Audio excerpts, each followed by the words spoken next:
السلام علیکم ورحمۃ اللہ وبرکاتہ۔ الحمد للہ رب العالمین والعاقبۃ للمتقین والصلاة والسلام علی رسولہ الکریم۔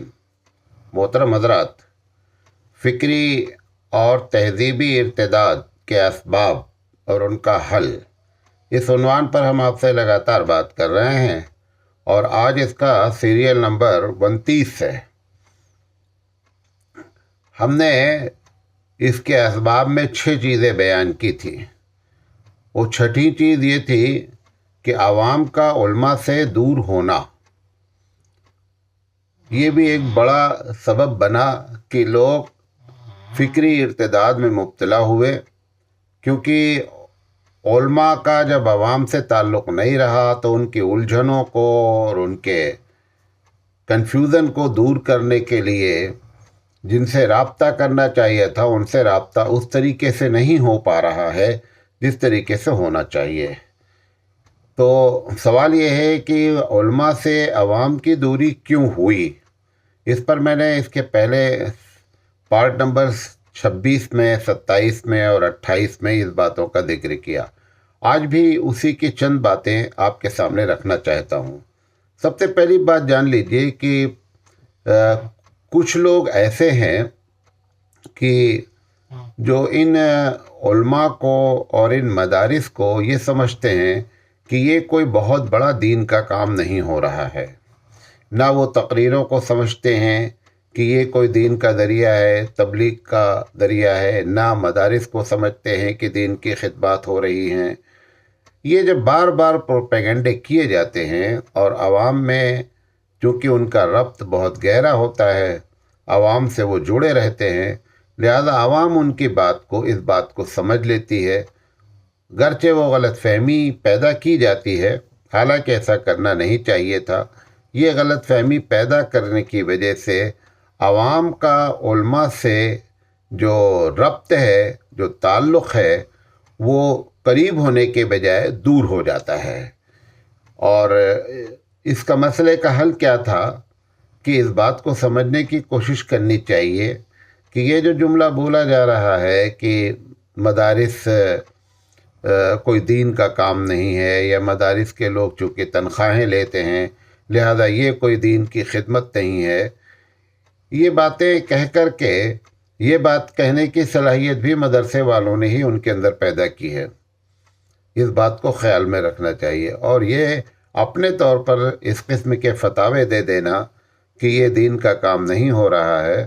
میں ایک چھوٹی سی مثال دینا چاہتا ہوں کہ حضرت ابو بکر صدیق رضی اللہ تعالیٰ عنہ جب خلیفہ بنے تو حضرت ابو بکر صدیق رضی اللہ تعالیٰ عنہ نے بھی اپنی تنخواہ متعین کی جو ان کی ضرورت تھی۔ تو سوال یہ ہے کہ اس کا مطلب ابو بکر صدیق رضی اللہ تعالیٰ عنہ نے بھی جو ہے کوئی دین کا کام نہیں کیا بقول آپ کے، کیونکہ انہوں نے بھی تنخواہ لی۔ تو اس طریقے سے غلط فہمی پیدا کرنا یہ بہت بڑا گویا گناہ بھی ہے اور بہت بڑا مسئلہ کھڑا کیا گیا ہے۔ لہذا ان باتوں کو بند ہونا چاہیے، اور جہاں پر اٹھے بیٹھے وہاں علماء کی برائی کرنے کے بجائے ان علماء کو کم سے کم یاد کریں جنہوں نے بڑی خدمات انجام دی ہیں اور جن کی وجہ سے بھارت میں یہ جو کچھ نظر آ رہا ہے یہ ہمارے علماء کرام کی خدمات اور ان کی دین ہے۔ لہذا اس قسم کی افواہوں نے بھی علماء اور عوام سے تعلق کو ہمارے دور کیا ہے۔ اس کے بعد یہ میں نے 10 پوائنٹ اس کے پہلے بات کی، یہ 10واں پوائنٹ تھا۔ 11ویں وجہ یہ ہے کہ یہ جو دینی تنظیمیں ہیں، میرا اندازہ ہے بھارت میں خاص کر کیونکہ وہیں مجھے زیادہ تجربہ ہے، کہ دینی تنظیموں کے چلانے والے جو نیچے سے لے کر کے اوپر تک جو اس کے ذمہ دار ہوتے ہیں، چاہے وہ شہر کے لیول کے ہوں یا یہ کہ اپنے تعلقے کے لیول کے ہوں یا اپنے گاؤں کے لیول کے ہوں، نیچے سے اوپر تک دلی تک اگر دیکھا جائے تو میرا اپنا اندازہ ہے کہ تقریباً 90% وہ لوگ ذمہ دار بنا دیے گئے ہیں دینی تنظیموں کے کہ جو حقیقت میں عالم ہے ہی نہیں۔ کہ عالم کو ذمہ دار نہ بنا کر کے غیر عالم کو ذمہ دار بنا دینے سے ایک میسج یہ پاس ہوتا ہے کہ گویا علماء میں اس دینی تنظیم کو چلانے کی صلاحیت نہیں ہے۔ جب عوام میں یہ پیغام جاتا ہے کہ ان کے اندر یہ صلاحیت ہی نہیں ہے، تو اس کا فطری نتیجہ نکلتا ہے کہ عوام سے ان کی دوریاں ہوتی ہیں۔ اب وہ جو بھی وجہ ہو، لیکن اس مسئلے کا حل ہونا چاہیے۔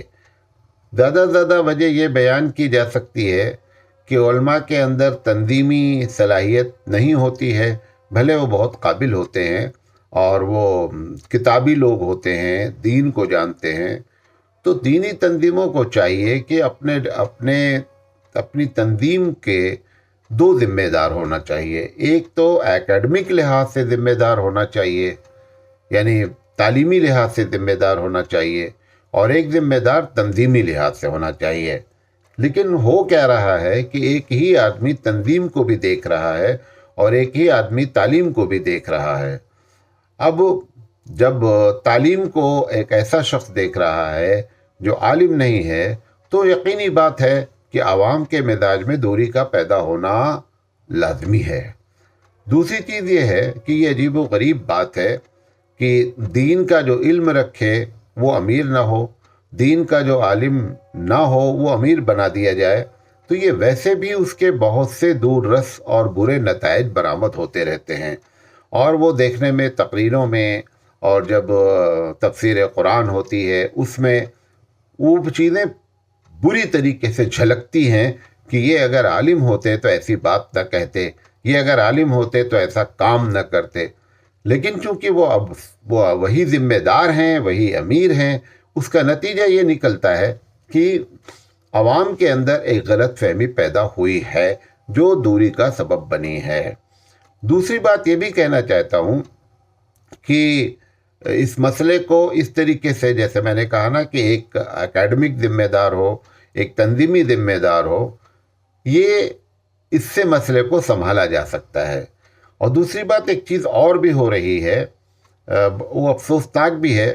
مثال کے طور پر ایک عالم بیٹھا رہتا ہے اور ایک اس کے مقابلے میں بہت کم علم والا جو ہے وہ تقریر کرتا ہے، بہت کم والا جو ہے وہ کتابیں پڑھتا ہے، حالانکہ عالم اس محفل میں موجود ہے۔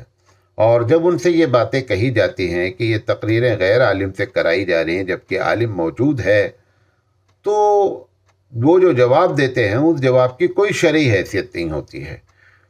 تو اس کی وجہ سے جب غیر عالم تقریر کرتا ہے اور عالم بیٹھا ہوتا ہے، تو یقینی بات ہے کہ عوام کے دل میں جو ہے نا وہ عالم کا احترام بھی کم ہوگا، اور یہ پیغام بھی پاس ہوگا کہ ان کے اندر اس قسم کی کوئی صلاحیت نہیں ہے۔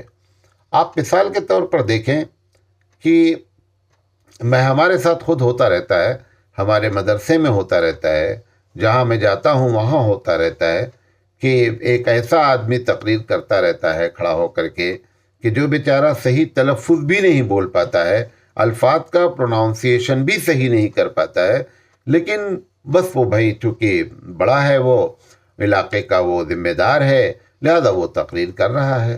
یہ باتیں ختم ہونی چاہیے، اس سے عوام کی علماء کی دوری بڑھ رہی ہے۔ یہ 11ویں وجہ ہے۔ 12ویں وجہ ہے کہ حالات کی خرابی پر علماء کو جس طریقے سے نبازی کرنی چاہیے تھی، جس طریقے سے مسئلے کو سمجھنا چاہیے تھا اور اس کو حل کرنا چاہیے تھا، میری سمجھ سے ایک بڑا طبقہ ہم لوگوں کا اس میں ناکام رہا۔ مدرسے کی بھی یہی حالت ہے۔ مدرسے جو 70 سے 80% غیر فعال ہیں، اس کی ایک وجہ یہ بھی ہے کہ مدرسہ میں بھی تنظیم الگ ہونی چاہیے اور تعلیم کا شعبہ الگ ہونا چاہیے۔ اب وہ محتمم صاحب بھی تعلیم بھی سنبھالتے ہیں اور محتمم صاحب بھی تنظیم بھی سنبھالتے ہیں۔ خیر بات بڑے اداروں میں اس کا نظم کیا گیا ہے کہ صدر مدرس کے نام پر یا ناظم تعلیمات کے نام پر رکھا جاتا ہے، لیکن جو چھوٹے مدارس ہیں اس میں تو بس صرف ایک کاروائی ہے، بقیہ سب کچھ محتمم صاحب کرتے ہیں۔ اب محتمم صاحب کے اندر اگر صلاحیت تنظیمی اور تعلیمی دونوں ہوئی تب تو بہت اچھی بات ہے، ورنہ یہاں بھی معاملہ جو خراب ہو رہا ہے اس کی بھی وجہ وہی ہے۔ بہرحال یہ ہمارا عنوان نہیں ہے، یہ میرا ٹاپک نہیں ہے۔ हमारा तो उन्वान ये है कि आवाम से उलमा की दूरी क्यों हो रही है। तो सही नब्बादी जो हमने नहीं किया, यानी सही दुखती रग पे हाथ नहीं रख पाए कि इस वक्त मसाइल क्या हैं और आवाम को किस चीज़ की ज़रूरत है, इसके ना करने की वजह से नतीजा ये निकला कि हमारी दूरी उनसे बढ़ी। मिसाल के तौर पर एक तबका, गरचे छोटा ही कह लीजिए, छोटा तो नहीं है, बड़ा है वो, एक तबका अब ये आलिम के सामने मसले को रखना ही नहीं चाहता है। वो कहता है नहीं, बस ये लोग बस ऐसे ही बातें करते हैं, लिहाजा वो अपने तौर पर ये तय कर रखा है कि इनसे चंद मसाइल तो वो पूछ लेता है, रोज़े के मसले पूछ लेता है, नमाज के तहारत के मसले पूछ लेता है, बकिया किसी चीज़ में वो आलिम से मशवरा करने के लिए तैयार नहीं होता है, क्योंकि उसे मालूम होता है कि ये अपने आप को ना अपडेट रखते हैं, ना ये मसाइल को जानते हैं। मैं एक बहुत बड़े तंजीम जो इस्लामी बैंक, तंजीम नहीं, एक इस्लामी बैंकिंग के ज़िम्मेदार से मेरी बात हुई, तो हमने कहा कि आप ये जो कुछ भी करने जा रहे हैं तो आप ऐसा करें कि इसको किसी बड़े इदारे से जा करके अपनी पूरी पॉलिसी के तहत फतवा ले लें पहले कि ये शरई लिहाज से जायज़ है कि नाजायज़ है। तो इसमें जो मुसलमान लोग हैं वो उसमें ज़रूर जो है पार्टिसिपेट करेंगे, हिस्सा लेंगे। तो उन्होंने अजीब व गरीब बात कही। उन्होंने कहा मौलाना साहब, ये बातें जब हम जा कर के उनको बताते हैं तो एक बड़ा तबका तो ये कह कर के इदारे वाले जवाब ही नहीं देते हैं कि आपकी ये पॉलिसीज़ हैं वो हमको समझ में नहीं आ रही हैं। तो अब नतीजा क्या है कि वो जाते ही नहीं हैं। इस मतलब यही नहीं, दूसरे लोग भी जाते ही नहीं हैं कि इनसे कोई भी मसला पूछो ना, तो ये बस इसी तरीके से बातें करते हैं और अक्सर व बेशतर को मालूम नहीं। अब चंद इदारे हैं वो बेचारे जो काम कर रहे हैं वो इनफरादी तौर पर जितना उनसे हो सकता है वो करते हैं, लेकिन बहरहाल ये दूरियां पब्लिक में पैदा हो रही हैं कि नब्बाजी नहीं कर पा रहे हैं। मिसाल के तौर पर 1980 तक भारत में बड़े इदारों में भी इस बात का चलन था कि माइक से जो है वो अजान अगर हो भी जाती थी तो नमाज नहीं होती थी, क्योंकि ये फतवा ही नहीं था कि लाउड स्पीकर से जमात हो सकती है। अब आप अंदाज़ा करें कि दुनिया इतनी तेज़ी से आगे बढ़ रही है और ऐसे मौके पर अगर ऐसे फतावे दिए जाते हैं और इस पर गौर व फिक्र नहीं किया जाता। आखिर 1980 में जो नाजायज़ था वो आकर के 2001 में जायज़ हुआ कि नहीं हुआ। तो सवाल ये है कि ये बहुत लेट फैसले हो रहे हैं, नब्बाजी सही नहीं हो पा रही है। अब उसका नतीजा क्या निकला कि कुछ गैर आलिम लोग जब देखते हैं कि उलमा इस मैदान में नहीं उतर रहे हैं बल्कि फतवों पे फतवे चल रहे हैं और अभी मसाइल पे मसाइल उलझाए जा रहे हैं, तो नतीजा ये निकलता है कि कुछ लोग आगे बढ़ते हैं जो गैर आलिम होते हैं। अब मिसाल के तौर पर डॉक्टर जाकिर नायक का अपना चैनल खोलना, और बाद में जो कुछ हुआ वो एक अलग मसला है, लेकिन सवाल ये है कि इतने बड़े बड़े इदारे अपने चैनल नहीं खोल सके और एक ऐसा आदमी जो अंग्रेज़ी ज़ुबान से उसका ताल्लुक़ है, ज़बान भी उसकी इतनी अच्छी नहीं है, आलिम भी नहीं है, वो डॉक्टर है, उसके बावजूद भी उसने एक अहम चैनल इस्लाम के नाम पर, पीस टीवी के नाम पर उसने चैनल खोला। अब जब पीस टीवी चलने लगी और बंगाली ज़बान में चलने लगी, उर्दू ज़बान में चलने लगी, अंग्रेज़ी ज़बान में चलने लगी, तो पूरी दुनिया उसको जब देखती है तो वो समझती है कि देखो ये डॉक्टर साहब टाई लगाए हुए हैं और उसके बावजूद भी इतनी अच्छी बातें कर रहे हैं। हालांकि कितनी अच्छी बातें कर रहे हैं ये तो सामने एक दूसरा चैनल भी हो तब मालूम होगा किसकी ज़्यादा अच्छी बातें हैं, लेकिन बहरहाल उन्होंने काम किया। अब उसका नतीजा ये निकला कि आवाम के जहन में ये बात आई कि इतने बड़े बड़े इदारे और इतने बड़े बड़े मौलाना लोग भारत में पड़े हैं और कोई भी आदमी ये काम नहीं कर सका। तो उसका नतीजा ये निकलता है वो समझते हैं कि इनके अंदर सलाहियत नहीं है। जब ये महसूस करते हैं कि सलाहियत नहीं है, ये महसूस करते हैं कि ये नब्बाजी नहीं कर पाते हैं, ये महसूस कर लेते हैं कि मसले का हल नहीं बयान कर सकते हैं, तो उनसे दूरियां होती हैं, पहले नफ़रत होती है और फिर दूरियां होती हैं। तो ये एक बड़ा सबब बना कि जिसकी वजह से आवाम का उलमा से दूर होना हुआ। अब मिसाल के तौर पर डॉक्टर इसरार साहब हैं, वो भी आलिम नहीं है, लेकिन डॉक्टर इसरार साहब के कुरान पे जितनी तकरीरें सुनी जाती हैं उतनी किसी भी आलिम की मेरी समझ से नहीं सुनी जाती हैं, और उसकी बहुत सी वजूहात भी हैं। मिसाल के तौर पर यूपी है, बिहार है, यहाँ पर जलसे जब होते हैं तो जितनी देर रात में ख़त्म करें मौलाना साहब, उतना जलसा कामयाब माना जाता है। तो जो पढ़ी लिखी अवाम है वो समझती है कि ये सब एक फॉर्मेलिटी हो रही है। फिर तकरीरें घंटा घंटा भर करने के बावजूद भी जब वो अवाम उसका निचोड़ निकालती है, ठीक है, कुछ लोग बहुत उस वक़्त सराहते हैं और खुश होते हैं, दाद देते हैं, हंसते भी हैं, रोते भी हैं, सब कुछ होता है, लेकिन पैगाम लेकर क्या गए जब कभी अकेले में तन्हाई में वो सोचते हैं तो उनको पता चलता है कि पैगाम तो कुछ आया ही नहीं है। ये लंबी लंबी तकरीरें हैं, फिर तकरीर जलसा होगा तकरीर का, जलसा होगा सीरत का, और उसको मुशायरा बना दिया जाता है। हमद पढ़ी गई, नात पढ़ी गई, फिर हमद पढ़ी जा रही है, फिर नात पढ़ी जा रही है, और फिर उसमें उछल उछल के कूद कूद के दूर दूर से पीछे बैठे रहेंगे और 10 रुपल्ली ले करके आकर के आगे वो जो है वो नात पढ़ने वाले को देंगे। ये सब जो है ना एक बड़ा ही मतलब छोटपना है, इसमें कोई संजीदगी वाली बातें नहीं है। इससे जो दानिश्वर तबका होता है खासकर, और इल्मी जो तबका होता है, जो एजुकेटेड लोग होते हैं, तालीम याफ्ता लोग होते हैं, वो इन चीज़ों की वजह से आलिम से नफरत करने लगते हैं। हालांकि वो छोटा सा तबका होता है, लेकिन चूंकि उनके असरात दूसरों पर पड़ते हैं, लिहाजा वो इन बातों को जब अपनी महफिलों में जिक्र करते हैं ना, तो नतीजा क्या निकलता है? नतीजा ये निकलता है कि आवाम का उलमा से रब्त कटता है, दूरियां पैदा होती हैं। इन मसले का हल क्या है? देखिए, सीधी सी बात है कि सबसे पहले मदारिस अपने आप को संभालने की कोशिश करें। नंबर 1, जो अपने आप को हम अपडेट रखें। तकरीरें जो करते हैं, मिसाल के तौर पर एक छोटी सी मिसाल देता हूँ, खशीयत इलाही पर बात होती है, अल्लाह का खौफ पैदा होना चाहिए, अल्लाह के खौफ के ये फ़ायदे हैं। पूरी तकरीर में ये नहीं बताई जाती है कि अल्लाह का खौफ कैसे पैदा होगा। भाई, कोई तरीका आपके पास है? प्रैक्टिकली आपके पास कोई गुफ्तगू है या नहीं है? मैंने अपने गांव में एक साहब को बुला लिया, लोगों ने बड़ा प्रेशर डाला, मैंने बुला लिया, 16 मिनट तक भाई साहब सिर्फ जो है वो खुतबा पढ़ते रहे अरबी में। अब आप बताइए, 16 मिनट तक जो एक आदमी गर्म हो, 16 मिनट के बाद फिर उसकी तकरीर शुरू हो। हालांकि उसी महफिल में मेरी तकरीर थी, मैंने 15 मिनट में अपनी बात कही। तो शॉर्ट में कहने के बजाय लंबी लंबी बातें कर रहे हैं। इन सब चीज़ों से दानिश्वर और इल्मी तबका जो है ना, वो उलमा से दूर होता है, और उसका नतीजा मैंने क्या बताया कि जब ये उलमा से दूर होते हैं तो यही गुफ्तगू करते हैं, और इन्हीं के असरात आवाम पर पड़ते हैं। जहाँ उठते बैठते हैं वहाँ पे कमेंट करते हैं, और उसके नतायज ये बरामद हो रहे हैं। तो उलमा से दूरी की एक वजह यह भी है कि हमारी नब्बाजी सही नहीं है, लिहाजा गैर आलिम ने उस काम को उठाया, और उठाने के बाद इस तरह से चमका दिया कि वो समझ रहे हैं कि यही असल काम है, और हमारे लोग बैठे हुए हैं, ये कुछ भी नहीं कर रहे हैं। तो हमारे से उनकी नफरत पैदा होती है। जैसे मैंने डॉक्टर सार साहब का नाम लिया, डॉक्टर ताकिर साहब का नाम लिया, ऐसे बहुत से लोग हैं। अच्छा, वो जो गुफ्तगू भी करते हैं तो बड़ी मुदल्लल करते हैं।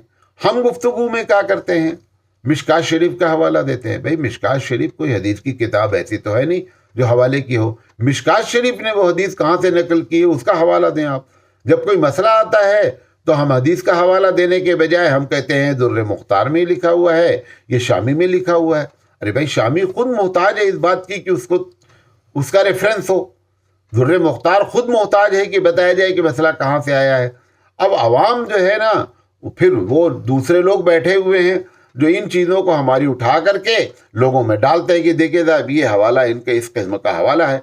अब पब्लिक को असल बात भी नहीं मालूम रहती। मैंने कह रहा हूँ कि दुर्र मुख्तार का हवाला जो दिया गया है वो बगैर हवाला होगा, लेकिन मेरा कहना है कि दुर्र मुख्तार ने जहाँ से नकल किया है, जिस हदीस के जरिए वो मसला बयान किया है, वो हदीस डायरेक्ट बयान कर दी जाए, मसला हल हो जाए।